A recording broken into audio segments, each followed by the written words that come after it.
Welcome to the first season of the We Can Do It Women TV show on Zondra TV. I am so delighted to be interviewed today by the queen herself, Zondra Evans. Zondra, so great to be with you, and thank you so much. Thank you for having me. I'm excited, so excited. And I have to say, your set is amazing. Owe it to you, baby. Owe it to you. So thank you for allowing me to interview you today. It's just fabulous. Debra, I want to talk to you about, just women over 55, 60. I was teaching a class a couple of weeks ago, and we were talking about this in great detail. And so talk to me about We Can Do It Women and how you're igniting passion and for women over 60. Well, it's exactly that. I mean, we are igniting a revolution. That's it. And this is particularly revolutionary because society has kind of pushed women to the side, and we are no longer going to be pushed to the side. No, we are not. And so I formed a company called We Can Do It Women, and we are about igniting the fire in our bellies. Okay. And getting that re-energized and recognizing the significant talent that women have. These older women that, sometimes people a little disregard them, but no, we are stepping out. I prefer to call seasoned women. Yeah. We are seasoned, seasoned with, good seasoning. Right now. And so at this point in our lives, but I think what I've been experiencing is a lot of women feeling like, am I worthy? Can I reinvent myself? Can I do something different? I feel I'm being overpowered by Jenners and millennials. Talk to me about that and how that fits in with We Can Do It. That's a perfect lead in, because I have defined it as a movement for women 60 and wiser. See, because there's such innate wisdom in these seasoned women, and we've all felt it. And then when seasoned women get together, and it's just this synergy that just continues to expand, and it's very intoxicating. We are jazzed about this because it's in this life experience, Zondra, that women now are called in, and we're the cheerleaders to say, come on in and move beyond the role. Like, most of us played a role, and some of that is due to society, and some of it has been pure choice. And yet, ultimately, when we step outside of whatever role or roles and say, who am I? What is my mission? How can I draw upon my life experience, my talents, and just step into that power? It's going to be completely explosive. So then you're finding that seasoned women are still trying to answer the question of who am I? It's true. And some women have not even mustered the courage, if you will, to ask the question. So we're saying, come on in. It's safe space here. You can explore who you are. And they're going to meet other women that had similar, reservations. And boy, I say, when we get together, it's dynamite. It absolutely is.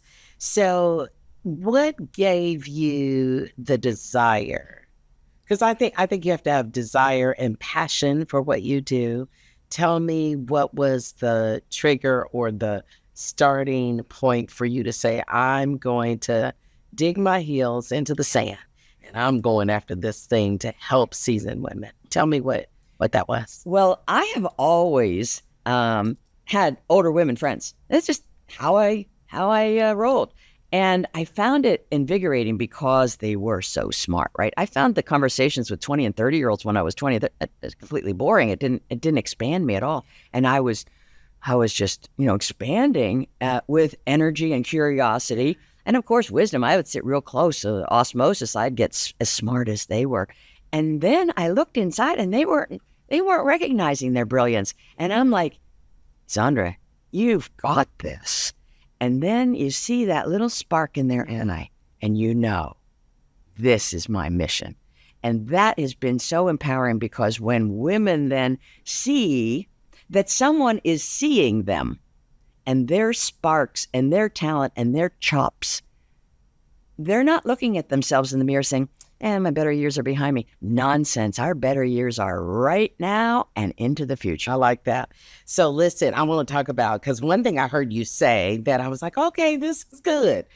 You talked about a revolution, which really, it has that feeling of a movement. So explain to me about this revolution that you're creating. Well, there's a difference between change and transformation. Absolutely. And so we can change, you change a habit, and then maybe you change back, right? And if you're about transformation, you're about implementing changes whereby you're not going back. And so when a woman sees her fullness and someone reflects back to her fullness, like you put on rose-colored glasses, you're not going back. Mm-hmm. And she's not going back, because she sees a spark of hope and possibility. So we're about the opportunity. We're sparking a revolution to give women the vision that they're not alone. They're worthy. They're worthy to take up their own literal space, figuratively and otherwise, in order to really come home to who they are. And this is not selfish, Zondra. They are impacting their families, their friends, and like people around them say, hey, what's changing? So Debra, it's infectious. I just have to say, hats off to you for the work that you're doing, because a lot of us may not want to take the time, and especially with seasoned women, because sometimes we're set in our ways, and we don't, what is it going to take for us to be catapulted into this newness, right? Exactly. What are some of the challenges that you've experienced, even, trying to establish this movement and doing what you're doing? Well, there's a lot of fear initially. Okay. And so we say, I hearken back to my dear late friend, Dr. Susan Jeffers, who taught us how to hold fear. And we hold fear from a position of power. And we look at other women that have done it, you see, because nobody knows every next step. And so it's irrational to imagine that we're going to need to know every next step before we take our first step. Nonsense. Let's take those steps. Let's look around us and say, hey, how did you do it? How did you do it? What worked for you? What didn't work for you? See, women are great about this. And now we are bringing this into semblance whereby women's very selves, their very lives and missions are impacted. And we're saying, take a little baby step. See how you like it. No pressure here, but it's safe space, and it's safe space. And when women take those first couple steps, there's no stopping them. They're forward. I love it. I love it. So we're going to be taking a break in a little bit. But when I come back, I really want to talk more in depth about your professional experience and what you've done, because I think with seasoned women, we've done a lot of different things, and how this really correlates to maybe some of your past history and the things that you've been doing. And then we'll talk about what the future is about, because when there's a movement in the house and a revolution, I'm excited. So we're going to take a short break, and when we come back, we'll talk about that. Thank you. I appreciate you. Let me introduce you to Debra Morrison. If you're a woman who thinks her best years are behind her, we're here to tell you your best chapter is just beginning. Join the We Can Do It Women Facebook group. It's more than a community, it's a revolution. Reclaim your dreams, master your finances, and unleash your potential. We're just getting started. Join now, and let's make the rest of our lives the best of our lives. We can do it, women. Join us today. Welcome back to We Can Do It Women, where I've been interviewing Debra Morrison, who is the founder and the thought leader behind We Can Do It Women. And listen, we've been talking about seasoned women, and I'm a seasoned woman. So this conversation is fire, in my opinion. Debra, I want to talk about, though, tell me about who you are, your background, a little bit about your background. We don't just wake up and have, I'm going to do We Can Do It Women and create a revolution and a movement. Tell me who you are. Well, thank you. And you're so right. It really was birthed on a humble beef cattle farm, and we didn't have a lot of money. And yet my grandfather was a stock investor even during the Depression. And Wow. he handed me some shares of stock for education purposes. and his hands were trembling, and I knew there was some significance to that piece of paper. Yeah. Then I was taken to the New York Stock Exchange at age 8 by my aunt, and I couldn't get close enough. My nose is pressed against the plexiglass, and I was looking at all that fist pumping and down on the floor and the paper tickets up to their calves, and I said to myself, I'm going to be a part of that energy. It just enlivened something in me. So I went to college, got the degree, and I wanted to learn about investments. Of course, I, approached the investment firms. They're like, can I get away, little girl? They were not going to put any money into a girl, right? And so they cordoned me off and said, why don't you just go sell life insurance? They thought I'd be out the door in 7 days, whatever the average is, which is short. And I said, I know a little about life insurance. Tell me about it.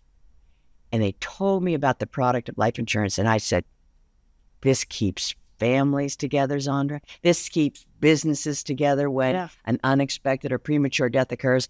And that's something I can put, a wagon behind my tractor. I can believe in that. And 21 years old, carrying a rosewood attaché, saved up all my money for this briefcase that looked 20 years older than I was. And I had a towel to wipe the wet behind my ears. And I went out and was approaching people 2 and 3 times my age and saying, this is really a valuable product. Led the agency in sales for 2 years. Then Give me some. See, that's what I'm talking about. We can do it. We can do it, women. See? Okay. Led the agency for 2 years, not one. So it wasn't a fluke. No. And so I went to the corner office and said, boys, I want to know about investments. So I could have taken the Series 6, which is chump change, and I just went right for the 7. And then I said, I better need some initials. I need some initials, better get them. How long does it take to get the certified financial planner? 3 years. Has anybody done it quicker? No. I said, well, I'll do it in 1.5 years. So I doubled up on the exams every single. You can't take those last 2. They're really hard by themselves. You say, got the CFP in 1.5 years and went on this trajectory, but because my curiosity led me through the life insurance to investing. And then I asked people to show me their tax return, and they were a little dumbfounded, like, we never had an insurance agent ask me for my tax return. I said, but it's all related. See, I always seem to come into the notion and the understanding of the interrelatedness so that a woman might think, okay, I'm saving some money and I'm putting them in my apron and my grandmother. And yet they didn't know that in time, once you start accumulating money, you want to be noticing and attentive to your tax situation so the tax man doesn't take everything that you have earned. So it was a rather normal progression, although I was, always speeding it up because I was just so curious. Then I looked at the whole span of a person's life and I said, when are the most critical decisions? And it's like pre-retirement. And so I said, I'm getting my master's degree in retirement planning. So I did. So then I attracted this older client, the seasoned couple in some cases, the seasoned divorcee, the single woman. And they were a little clueless because the socialization was pretty bad. Yeah. And I said, this is where I'm going to put energy. And I have done that. That's awesome. So really, you've been on this trajectory to really, really, really change households and people's lives. Yes. And so it's wonderful to have a successful career. I love that you led the agency for 2 years in a row. They probably were like, oh my God. Oh, they were shocked. They were shocked. They were shocked. But it seems like that you've been shocking people throughout your entire career. This is amazing, but I really want to kind of get to now, we can do it, women. What are you helping women to conquer? Perfect question. And sometimes it's fear stepping in between them and their financial confidence. See, without confidence, you're not going to do too much. With confidence, a lot more. And so I'm up-leveling women's confidence around their money. And I'm also expanding the definition of wealth to include more than just greenbacks. That's what I'm talking about. See, we have focused almost, universally and myopically on greenbacks. And I'll tell you when greenbacks don't mean so much as when your partner is in the ICU or you get the phone call and they're gone. Now you have to think about all of the other aspects of life. We need to talk about wealth in a holistic manner. It's our health, it's our physicality, it's our mental state of being, it's our relationships, it's our spirituality. What grounds us in these moments of unforeseen events that otherwise shock us? And so money can buy some aids along many of those facets. And yet I want to expand it beyond this. Yeah. Absolutely. Because, I just have to tell you a little bit about my story. I worked for Intel for many, many years, 25 years. And I was a six-figure earner, high six-figure. Back in the 80s and 90s, making that $400,000 and $500,000. That's crazy. And so I know what it's like to have much. Yes. But I also know what it's like to have little. And I guess when I think about that, and what I love about what you're saying is wealth is not just about that money, because you can make the money, but still be unhealthy in so many other areas of your life. Or you could be wealthy with money and be overdrawn in relationships and love and all kinds of things that really are the essentials of life. Like money has to sit on a foundation of principles other than just because you blow it in the wind. Right, exactly. Otherwise, right? Well, this is about getting to women's why. That's it. That propels That's me. it. This is interesting. People come in with a lot of money, and I say, what's your why? What do you want to do with this money? And sometimes it's deer in the headlines because they've had the hope tamped out of them. And I am rekindling that hope. I am saying, I'm cheering you on. Just do a mind dump. Just start to think about something instead of the someday I'll. Well, that might spawn some ideas and bucket list items. And now we tie that to money. And now you're engaged because there's a mission. You're on your mission. And I want us to break free of those roles that might have limited us into the we can do it expansive nature. That's what I'm talking about right now. So listen, Debra, I'm so excited. How can I become a part or learn more about We Can Do It Women? WeCanDoItWomen.com. Come on, We Can Do It Women. And that's going to invite us to a whole big community, and we are going to just feed off of each other's enthusiasm, intelligence, wisdom. It's a sharing community in an empowering community to give women with less confidence, more confidence, to give women with more confidence, more knowledge, and we bring the whole thing together into a winning combination. Go to WeCanDoItWomen.com. Get engaged today. Now listen, we're going to take a short break, but when I come back, I want to talk about the future and what you have in store and what you're thinking about. You're a brilliant woman. We'll be right back.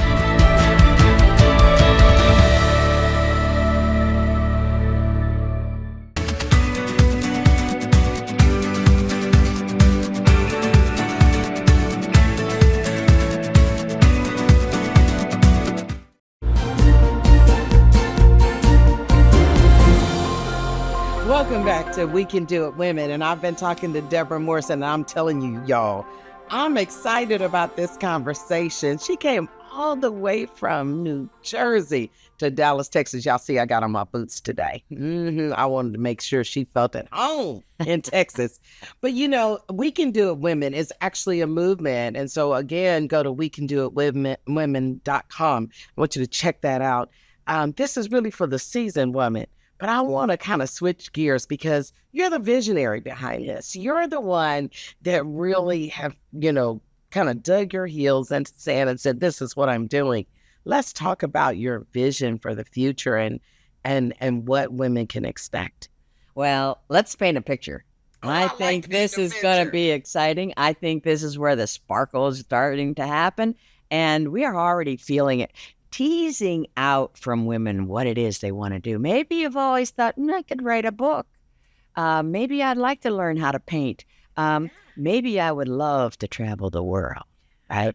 Or maybe I'd like to visit my granddaughter and not just watch her soccer game on Zoom. See, these are the whys that we so seldom take the time to think about, tease out, and imagine. And we are imagining them, suggesting them, and bringing women into community. So we're going to have investment clubs. It was child labor, but I've been in investing and finance for 45 years. longer than some of you have been alive. Started when you were 4. Yeah, really, child labor. So there it was. And ultimately, I have experienced so many women with such great ideas and passion about the future.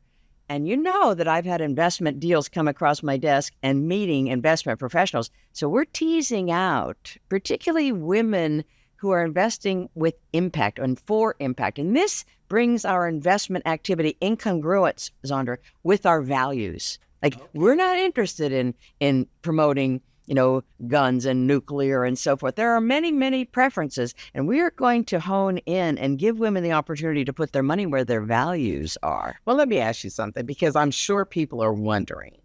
So do I have to have a whole bunch of money to be a part of your community? Well, this is exactly the beauty of it. No, you're coming as you are. Remind yourself, safe space. So we've created a community with a multiplicity of women and their financial wealth, because it's more than that. We're going to go on travel expeditions. Imagine going with 10 or 12 women to Machu Picchu, or I won't take you up to Mount Kilimanjaro where I climbed, or maybe we will. But we'll go to places that have significance in culture, where people want to go. Maybe we'll integrate journaling and writing classes that bring out the fullness, if you will, because I think we've been kind of tucked in, or maybe resolved to, this is our existence, and we're opening that Pandora's box, if you will. We're opening our periphery to include so many things. Do you think, though? I mean, I think about it, and I wonder, do women really know? I mean, do you think that we know what's missing? Sometimes we don't. And so then I'm the cheerleader, and I'm going to give you some little quizzes and exercises to tease that out of you. And so I kind of end run and say, we're going to play a game, right? And so you're not thinking, all right, I have to set up my goals, because we're doing it subconsciously, if you will. Then you start to imagine what you're going to do. So, but how many women do you run into? Because I know I'm running into a lot of women. So how many women do you run into that season that feels kind of like, it doesn't matter how much money I got, I feel washed up, I don't feel like I am relevant? Do you run into women like that? Tons. And it was very curious that when I was dealing with like heterosexual couples, the man would stand with me in the hallway while the woman would go to the bathroom, and he'd go, please get her involved in money. I wanted to have her know about money so she wouldn't be suddenly single and completely unaware of what to do with money. And so there's a lot of ignorance. It's not stupidity, it's ignorance. They have never been taught. And so I'm filling that knowledge gap. And then these women are starting to imagine, because it's that belief, it's the expanding of whatever you've done before is interesting. And yet, John, life is not a dress rehearsal. There are people in the obituaries every day. And I got to think about 98% of the people didn't think they're going to be there yesterday.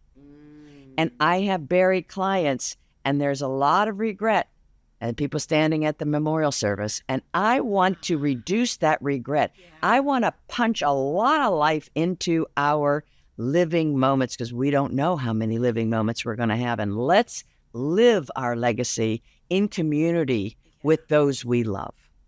Where can people find out about this? WeCanDoItWomen.com. We are having the blast of our lives in expanding this community, and it's going to be millions of women. Yes, it is. Yeah. Yes, it is. And yes, we are. And yes, we can. I love that. So everybody has a vision for the future. I want to do this, I want to do that. I mean, I don't know. People ask me all the time when I go on an interview, what's your 5-year out? What are you? And I was like, I'm not really sure. But I know a woman like you, that you've got a vision in mind for the next 3 to 5 years. Just talk to me about what that vision looks like. Right. I think that my greatest gift is to be a visionary, and then to communicate that to women who, once they hear something, then they resonate with it. And then they kind of say, they lean in and they say, how can I get involved, right? And so it is a collaborative event, because these women's ideas are spawning my ideas. And so it's not just about me. I'm leading it for sure. And I am facilitating the energy of women and their ingenuity. And you know what we're giving women? The hope for a return on life. You see, people talk about ROI all the time. Return on investment. Did I beat the Standard & Poor? Like if that mattered, like each quarter. And so return on life, well, that's a whole different equation. And how do we get a return on life? First of all, we figure out what makes us tick, what just really juices us and energizes us, and now we're going after it. Now, you don't need money for all of that, but to the extent that money can help you get to some of those things that really enliven you, now your return on life is rich. I love that.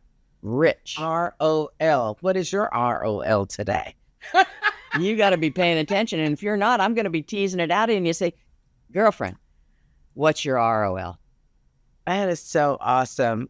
You know, life needs to be really worth living. Like that, you know, the people who say that life is worth living, but life really needs to be worth living. And the way you do that is by having total, I don't even want to call it balance, but total recognition in every single facet of your life. I need to recognize where I'm at here. And sometimes I need to reconcile in this area, but really being able to see that and do something significant. We're at the end almost. And I want you just to give a final word of encouragement and tell the people where they can find Well, a lot of moms out there, and they would do anything for their kids. And I say, turn that mirror on yourself. What will you do for you? Because that's going to benefit your kids too. But let's serve ourselves. It is good psychology. Love ourselves and fill our cup up in every facet of wealth, including financial. And from the overflow, the other people will benefit. Someone with and overflow. This is the overflow. A ton of overflow. We can do it, women.com. Join the revolution. Well, I'll tell you what, I'm in overflow right now. Good job. Thank y'all for watching We Can Do It Women. Look for other episodes. This is amazing. Thank you, Debra. Thank you for watching.